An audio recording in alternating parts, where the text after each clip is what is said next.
Hi, my name is Faith. I am making this video because I was put on call tonight. They put me on call at about 6 o'clock.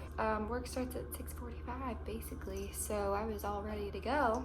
I put on makeup and everything, and I'm not going to work, so I figured I would make this video.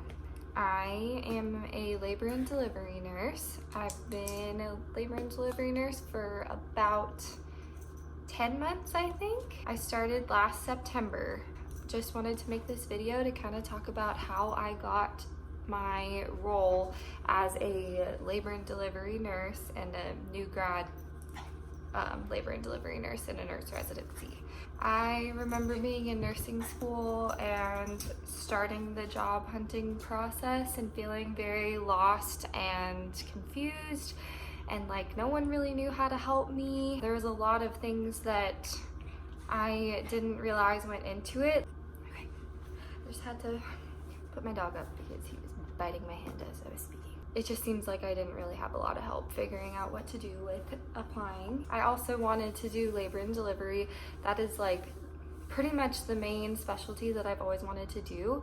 And everyone kept telling me that it was going to be impossible to get in labor and delivery. It's a very competitive unit and a lot of people want it. Probably just going to have to start with med-surg or start with ICU, or I mean ICU is difficult to get to, but just anything but labor and delivery because it's so tough. And I still ended up getting a position. I actually got offered a couple of positions. I feel like it was actually extremely possible. I kind of have a list of things that you can start doing if you are nearing the end of nursing school and you're going to graduate. I would say start looking into what jobs you want to get. Start the job hunting process about 2 semesters before you graduate. And just start early. If you're thinking about it, start early.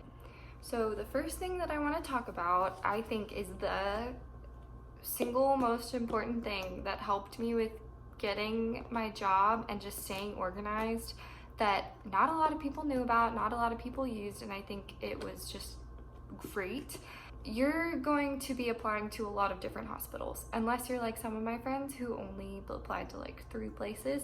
I thought they were a little bit crazy. I applied to like at least like 10 to 15 different hospitals and different positions, and I applied to other roles besides labor and delivery as well, just because I knew that I needed a job. I needed a backup in case I couldn't get labor and delivery. I used this website called Trello. It was such a fantastic way to organize my information. Some people used like an Excel document, and I am not very tech savvy. I mean, I know how to use Excel, but I just didn't think it was very user friendly, or like it wasn't very fun. I remember trying to put the links to my hospital websites and like the job application page and stuff into Excel, and it was just messy. Like the links didn't work half the time. What I did was I have my little Trello page here, and I put on there, so I called it Faith Gets an RN Residency, and what you can do is make little columns, and you have little cards in the column and you can move them around per column. So I had a column for potential jobs. That's where I put all of the jobs that I was looking for onto the left side. When you open the card, it says what the hospital is at the top, and then I put on there the application due date. Red if it's overdue, yellow if it's due within the next couple of days, and green if you still have some time. So I put in the application due date. Under the description, I put when the application opens, I put when the open house might be, I put the start date of the program. Some started in October, some started in September, some didn't even start until the next semester. Then I put down the link that you can go to get there, to the application, but also like a lot of places had an FAQ page, a lot of places had an application requirements list. Below it, if there's any weird things about the program, you can put it in a comment. So for this one, I put they do not have women's services. So that would be something, oh, that one is the one that has ICU, ER, but not labor and delivery. So then I had an application complete or submitted column. So I had all my potential jobs. Once I finished the application, I would move the card from the potential jobs to the application complete or submitted column. So I kept it so organized. It was really nice. If the job called me and did a phone screening, or they called me and set up an interview or anything like that, if they contacted me at all, I would put a comment so I could keep track of each hospital, what they've communicated to me, and what I need to do as my next step for that hospital. I have a column for open house dates. A lot of places have open houses. You can put the hospital, the date the open house is, the time, and you can put that in the due date part so you'll see if it's soon. Also, another thing that I forgot about, so I live in Texas. I am not very picky about where in Texas I ended up. There were 4 major cities that I was applying. I applied to Houston, Dallas, Austin, and San Antonio mainly. And so I color coded all of my Trello cards to match up with certain cities, and that just kept it a little bit more organized. So Austin, Texas was green. I think Dallas was blue. Houston was yellow. No, San Antonio was yellow, and red was Houston. So that just kind of organized it in my mind that, you know, where these places are that I'm applying, because that's kind of important too. And then if I got an interview, I would move the card over to the interview part and put in what time the interview is. And then on that, you can also add a description of some details about the interview. So if they said, bring your resume, bring a cover letter, or don't bring a cover letter. A lot of places, whenever they do offer you an interview, they will tell you the requirements of it. So it was really nice to just put that on my Trello and put the interview details under the comment. There's a rejected column, so you can just forget about them because they don't want you and they're missing out. And then I had an other to-do items list. Some other things that you have to think about that I'll talk about in a second. I put those to-do items under this, and then whenever they were done, I got to neatly move them from one column to the other. And it just made it really, really organized and nice. Personal mission statement, that was a weird one. Get recommendation letter, update my resume, all those kinds of things. Another really cool thing that I liked about Trello was that I had an other information section, but that's mainly, and I still use this to this day, I put in a card for all of my certifications. So I got certified for ACLS, Advanced Cardiac Life Support, NRP, Neonatal Resuscitation Program, and BLS. Most places require basic life support. So you'll probably need that. And so I found myself every time having to go through my email, hunt down the number, and then you put in the number into the application, and it was just really frustrating. And so I found that it was perfect to just throw in the links to my cards into the other information section on Trello. Made it so easy. And you can just keep adding lists and keep moving over and scrolling and make as many columns as you want with as many cards as you want. So I really, really liked Trello. So I can kind of talk about what an RN residency new grad program usually requires for that application and what you should think about starting to get together for your application. So I'm just looking at a random one in Texas right now. So usually they want you to graduate. That's like the basic. As long as you can graduate, that's good. You're a golden girl. You got it. Or boy. Some will say you do not need a bachelor's degree. You only need an RN license or something. A lot will prefer a bachelor's degree. Some will require it. You need your RN license, but you don't have to worry about that until later. You're probably gonna pass, and that's not until like probably a month or a couple weeks before you start your job, so I wouldn't even worry about that right now. You need a resume, like 99% of the time you need a resume. You need your transcripts, which you can just submit unofficial transcripts usually, and you don't have to have them completed because obviously you're still in school when you're applying to these jobs. This one requires a personal mission statement. Like 20% of them required some kind of mission statement or like a little essay describing why you want this job or why you're interested in that field or why you became a nurse, or something crazy that's happened to you in nursing school, or something life-changing that's happened to you in nursing school. That's just something to put in your Trello as a little comment, like, hey, you need to do this little part. And then a lot of them require letters of recommendation, and I can kind of talk about that later too. This one requires 2, and this one requires 1 from the field that you're applying to. So if you are applying to labor and delivery, you would have to get your OB nursing class professor's letter of recommendation and another clinical professor or something. And that all of those requirements are not the actual application themselves. So the application itself is like all your biographical information, I don't know, just whether or not you're a citizen, stuff like that. Just normal application stuff. That's the easiest part. You can definitely just kind of get through that little application part. It's kind of all of the other stuff that's a little bit harder to get under control. I feel like right now I'm kind of hearing myself talk about all this stuff, and I got all of these components under control over the course of like several months. If you haven't even started with any of this, it might sound extremely overwhelming and scary, and like you have a billion things to do on top of nursing school and all these hard classes. Very overwhelming to be constantly studying for nursing school and having to do all of this stuff, and it feels like this is the important stuff, and nursing school is just like, oh, just got to get that done so I can get back to getting my job, because I'm so stressed about getting a job. At least that's how I felt. Just know that it took me like the whole time. It took me from March until beginning of June to feel like I had most of my stuff together. It was pretty hard to figure all of this out myself and try to ask other people, and then you get kind of discouraged because other people have already finished their resume, they've already done this, they've already done that, and you're like way behind, but you're not behind. Whatever you think, get started like a month before that, and you'll start to get everything together.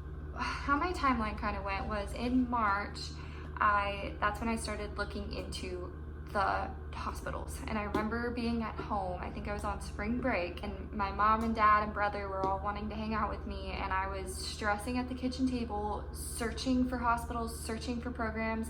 A lot of them didn't even have information online yet. That was the first thing I did, was just figure out the hospitals and know which ones I would potentially want to apply to. The next thing that I started doing was figuring out my resume. I feel like I could make an entirely separate video on a resume, so I might do that in the future. I won't go too much into it. The resume was a pretty difficult thing to get together. You need to have a really great resume for the application process. I'll also mention that March or sooner, so I probably should have started in January, asking for professors for their letters of recommendation. These professors that you're in nursing school with, I don't know if they've told you or not, but they have been asked by everyone and their mom to write recommendation letters. These professors want to write good ones. They care about us. They want us to get good jobs. They've like developed bonds with us, and they want to like make these letters good.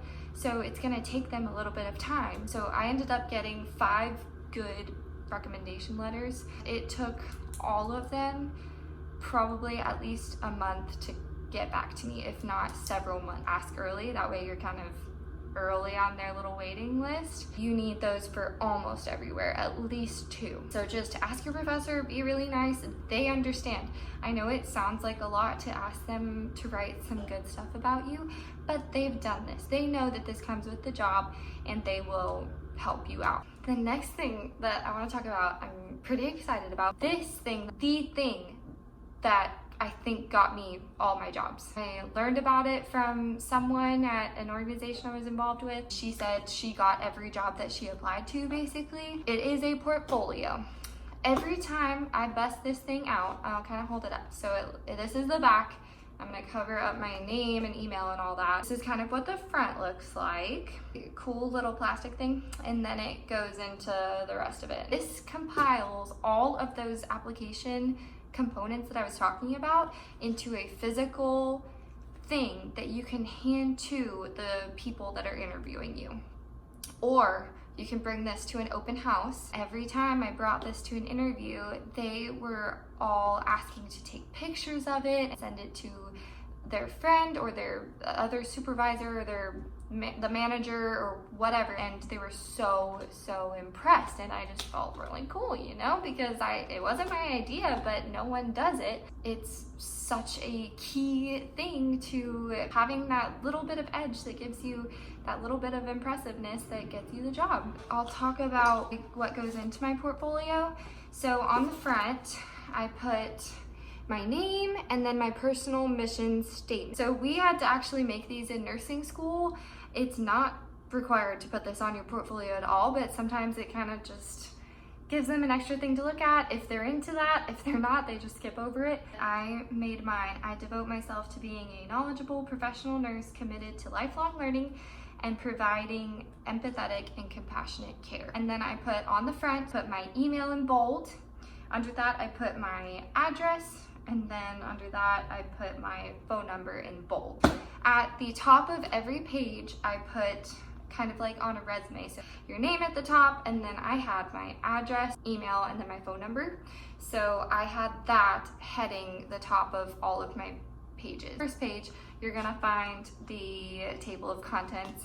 Being really fancy here, people. The first page that I put in here, this is the cover letter. So I made, whenever I went to interview at a place that I was super passionate about, like I really wanted a job there, I would make a specific cover letter for this place. But a cover letter is kind of just an extra thing. Some of them require it, some of them say, please have a cover letter. Some people don't even look at it, I know that for a fact, but it's just kind of a little letter to the person you're applying to, telling them very briefly who you are, why you want this job, why you're amazing for this job, and what you know about the hospital that you're applying to, and why you want a job at that specific hospital or that specific unit. I put my manager's name, her address, the date at the top, who I am. I'm interested in applying for nurse residency for the October cohort. I wrote a tiny little sentence about why I'm passionate about labor and delivery, a little paragraph about my time at Texas A&M, the core values that Texas A&M instilled in me. Towards the bottom, I put the hospital's mission statement and why I resonated with that mission statement. Just put that I believe that I would really succeed on your team. Like I said, some of them just don't even read it because it's kind of long, but just keep it brief and keep it just simple and why you want this job and why you're amazing. The next one is my resume, so I won't really get too much into that, but it was only one page. I remember people being like, oh, did you bring your resume? And I was like, well, I have this portfolio. It has it in there along with everything else you might need to know. And they were like, wow, that's so cool. After that, I have all of my letters of recommendation. The first one that I put on there was the one from my OB professor. And then I put all of my other ones in there. Another thing that I put in there was a copy page kind of thing of all of my certification. So you know how whenever you get certified for BLS or ACLS, you have a little card that you can put in your wallet or something. Those aren't really very useful. I don't think anyone puts them in their wallet. Maybe I should, but I took those little cards and put them all onto just a document. And then at the end, I put my unofficial transcripts. So I just printed out what I had so far. This portfolio is life-changing, life-saving, job-getting. It is going to get you the job. So how do I make myself a portfolio? Have all of the documents in PDF form. I put 1 portfolio cover, 2 table of contents. And I just labeled those all in just a little folder on my computer. I put them on a thumb drive and I took it to, I think, Office Depot. It's gonna be like $5 each, so it'll be like 25 bucks to make 5 of them. To an interview, I brought like 3, and those were for the main jobs that I wanted, like the jobs that I really cared about and really knew that I wanted and really wanted to impress. I brought more. Have them specifically designed for the job you want, so the only thing that really changes there is the cover letter. The next thing that I can talk about, something specific that I did for labor and delivery, but I joined the organization A1 as a student. I went to the A1 like local meeting, won a raffle somehow, and won a membership to the national organization A1, which is, I think for students it's like $70, and for just normal nurses it is like $150. But if you're involved in a professional organization, that is very impressive. It shows that you are super passionate about the field, you want to learn more information and knowledge about that field, and you are motivated to keep learning the most up-to-date research on the field and stuff like that. And something really cool that I got to do was go to the Texas State A1 conference. So not only was it a really cool learning experience, I got to meet so many professionals in the field, I got to meet a lot of nurses, I got to meet other nursing students, but it was something to talk about in the interview. It was something that I got to say, hey, I am very passionate about this field, and I went to the Texas State conference. I enjoy things like that. I enjoy being a professional. I enjoy learning. Every time that I brought that up to anyone that was interviewing me or phone screening me or something, they were impressed with the fact that I did that. There's all different organizations for all different specialties. So if there's some kind of conference that you can go to, that's really cool. The last thing I'll talk about might be the most important thing if you're interested in labor and delivery, is knowing and feeling very confident in why you want to do labor and delivery, because it is competitive, and if you have a firm belief that you belong in this field, that is going to come across very confidently and very passionate to the people who are hiring you, the managers, etc. As for me, I've had experiences with my family and labor and delivery that were terrible, but really, really amazing overall, because the nurses were so great to us and so kind to my family. I have always had a very special place in my heart for labor and delivery. I knew that every time I thought about doing something else, I always would come back to, but it's not labor and delivery. I love the patient population. I love that you're caring for 2 patients in one, and you get to care for a little baby. The only way that this baby can communicate with you is through its heart rate, and that is its own language that you get to learn. I love that there's good times and bad times, that you're always there through the best and worst days of people's lives. I love that there's just vanilla, beautiful labor and delivery experiences that you can have, and then there's serious emergencies. You are going back for emergency C-sections, emergency surgeries. You are an OR nurse, you're a PACU nurse, you are a ER nurse, you're a triage nurse, you're all of those things, and you're dealing with emergencies, you're dealing with very sick people, very sick mothers. It's not just a walk in the park, it's not seeing the same thing every day. So if I talk about all of those things and all of these reasons why I'm passionate, people really sense that in me, know that I'm serious about this job. I'm not just gonna move to another job. I want labor and delivery. If you're interested in labor and delivery, you should try to cater what you learned and experienced to labor and delivery. And that sounds super obvious, but I'll give you just some examples. For my transition class for the last semester of nursing school, we got to pick what units we wanted to be in.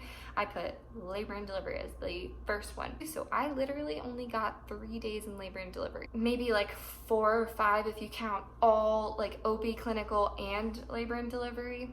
That's not a lot of experience. I did not have a ton of experience in labor and delivery, even though I knew that was what I wanted to do. I made sure that I made it my top priority. I got those clinicals in. I tried to get as much experience as possible during those clinicals and see as much as possible so I could have things to talk about. I joined the professional organization A1. I went to the A1 state conference. I was in the nursing school organizations that involved labor and delivery. I had good background on why I wanted to be a labor and delivery nurse, which you don't necessarily have to have some kind of experience with it. This is why. This is what I'm so passionate about. I'm passionate about women's health. I'm passionate about the population. I'm passionate about birth. I'm super duper interested in birth, and I love it. And I love fetuses. I love watching their heart rates. If you just really just explode with passion and explode with like love of the field, they're gonna see that, and you don't have to have some crazy experience with it. Something that they offered at my school was a gynecological teaching associate checkoff. So that sounds really weird, but basically it was this experience where there's a person who's learning how to teach how to give a well women's exam. So there was this lady, I went with 3 other people who were volunteers, And we all learned how to do a well woman's exam from this woman who was getting checked off and how to teach that using her own body. So I performed a pelvic exam, I think vaginal exam, breast exam, all those things. And I got to have hands-on experience with doing that. Just highlight the things that involve OB. I don't think that you have to be the president of some organization to get a job. I was not the president or the vice president or the treasurer of any of the organizations at my school. I didn't really want to be. I didn't have an interest in doing that. I wanted to focus on other organizations. I wanted to put my time elsewhere. That's fine. You're not gonna not get a job and get the job that you want because you weren't the president of the Student Nurses Association. If you are, that's amazing. Put that on your resume. It looks good. But if you're not, do not stress about that. I think that's everything that I wanted to talk about. Just hope that someone who finds this video finds a little bit of comfort in knowing that you have a little bit more information, you know a little bit more about what the application process entails, and you are a little bit more confident about some things that can push you over the edge and make you a very competitive applicant compared to some other people. New grad residency is a very new kind of thing, and there's not that much information out there about what the best things are to do to get the job. If you're watching this video and you have any other questions, please ask them to me and I can make more videos, maybe an interview video. I'm gonna go back to being on call, I guess. I'm gonna start editing this video, but they could call me in at any point to go deliver some babies. So we'll see what happens tonight. Bye, see you next time. I am so disappointed with myself because I just realized I didn't wear my Aggie ring for the entire video. But oh well, Diego.